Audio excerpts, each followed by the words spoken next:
Very, very high expectations of this film. Toy Story 2, I think, from our general conversation over the last 10 years, better than Toy Story 1. Toy Story 2, a perfect film. What on earth can they do with Toy Story 3? Well, it's very interesting because, of course, Toy Story 1 and 2 follow the Godfather mould, that 1 was great, but 2 somehow managed to be better. Of course, as everybody knows, with 3, even though I actually quite like Godfather 3, the general feeling was that it was a late entry and it dropped the ball. So in the case of Toy Story 3, is it going to stay in line with Godfather and somehow fall below par? So the story is this time, it's the years have moved on. Andy is preparing to go to college. The toys are preparing either to be taken with him, which seems unlikely, or to be put in a dusty box up in the attic, which seems possible, or to go out in the trash, which is of course possible, or to find a new home in a children's daycare centre. I think we have time for this, so here's a clip. Mr. Lotso, do toys here get played with every day? All day long, 5 days a week. But what happens when the kids grow up? Well, now I'll tell you. When the kids get old, new ones come in. When they get old, new ones replace them. You'll never be outgrown or neglected, never abandoned or forgotten. No owners means no heartbreak. Yeehaw! It's a miracle! And you wanted us to stay at Andy's. Because we're Andy's toys! Now, of course, it's no surprise to know that actually there's a dark side to all of this. And here's what I think about Toy Story 3. It's made in 3D, it's designed in 3D, and I saw it in 3D, and it's the first time I've seen a 3D movie in which I actually forgot that I was watching it in 3D.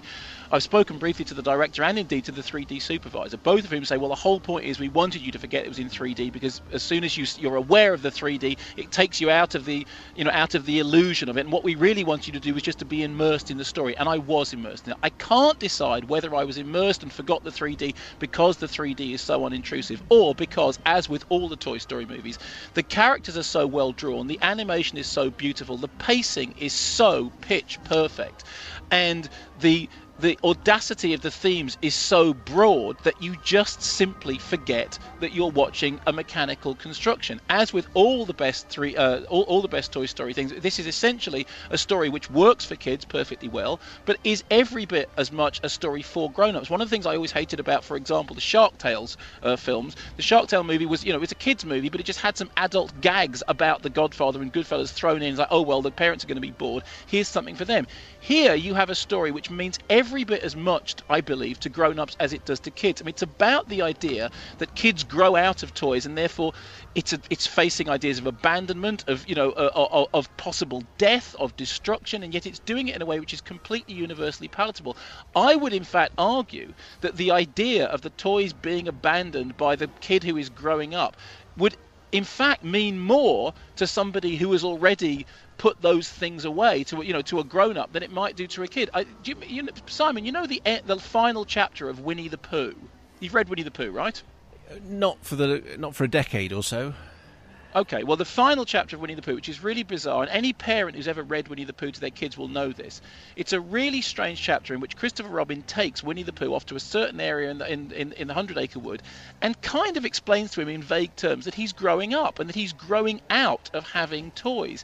And you read it to kids, and the kids doesn't mean very much because nothing much happens, but parents who read it to their kids are completely overwhelmed by the emotion of it. And I would suggest that I'm not saying for 1 minute that Toy Story 3 won't work for kids. It will. It's got the full range of everything that you want from a kids movie. It's got darkness, it's got scary creations, it's got this strange baby creature which is really genuinely quite freaky. It's got humor, it's got a lovely thing about Barbie meeting Ken, it's got little musical sequences, all that stuff is there. But for an adult, it also has a really genuinely, properly, fully rounded sense of what it means to have grown from being a child into being an adult, and still having that sense that you've put childish things away, but they still exist for it. I mean, I thought it was lovely. I mean, I'd be hard-pressed to say that it's better than Toy Story 2, because I still think that Toy Story 2 just hit every beat so clearly, but I must have seen Toy Story 2 40 or 50 times. I've only seen Toy Story 3 twice, both times in 3D. I want to go back and see it in 2D to see whether it makes any difference, but I think we all have to agree this is officially the best movie trilogy of all time. I mean, I was trying to think if there's any movie trilogy that was equally successful. I started thinking, well, the Three Colours trilogy, the Krzysztof Kieslowski. Well, yeah, but the White movie in that actually isn't very good. And as we've seen, Godfather went down the toilet. Shrek, even if they'd finished at number 3, obeys the laws of diminishing returns. I think this really is the best movie trilogy of all time. And the 3D, it was better for that, was it?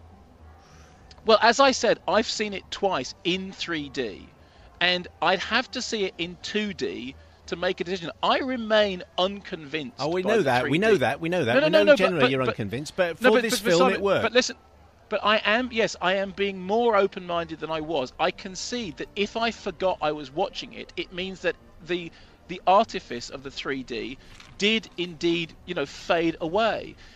Until I've seen it in 2D, I can't tell you whether it's better or worse, but what I can say is, as somebody, as you know, who has a massive aversion to 3D, it was the first film in which I wasn't actively alienated by the 3D.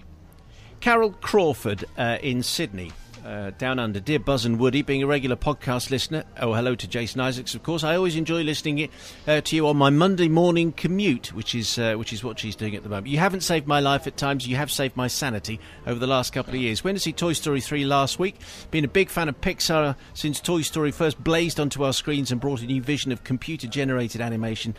Thankfully, Toy Story 3 has kept each of its instalments of the franchise fresh and original with great heart and comedy. I laughed, I cried, and completely cracked up at Spanish Buzz and Mr. Potato Head as a tortilla and a cucumber. I trust Pixar will continue to make quality family animated movies. They've brought me countless joys with each of their movies, which get better with each viewing. I tell you what, I am going to have nightmares about Mr. Potato Head as the tortilla, because although the big baby is really scary, there is something really freaky about Mr. Potato Head as a tortilla. And again, I think it's important that in the great tradition of children's literature, Toy Story doesn't shy away from, albeit in a completely approachable and an acceptable way, talking about dark, difficult subjects. I mean, it does abandonment and death and weirdness and all that stuff, but it does it in a way which is completely kid-friendly. It's proper children's literature on screen. Speaking of death and weirdness, an email from Sarah Jane in Thamesmead about skeletons, which we've talked about for a bit. Hello to Jason Isaacs. Yes, well, she says, thank you, Wittertainment, for highlighting skeletons last week. She managed to queue up for a ticket and has seen it. I really enjoyed the film. She says, admired its ability to skillfully toe the line between being interestingly quirky and being up its own backside. Since more than one... This is the key bit for me. Since more than one of us were heard to mutter hello under our breath when Mr. Isaacs and his creepy scar came on screen, it's clear to me that there is great power in both Wittertainment and word of mouth. Perhaps the two could be greater combined to help skeletons get the attention it deserves. I just have this vision of a whole bunch of movie literate people going to see skeletons. There's Jason, everyone going. They don't want to say it too loudly because that would be crass and a little bit show-offy. Everyone mutters hello and then they move on. I like that.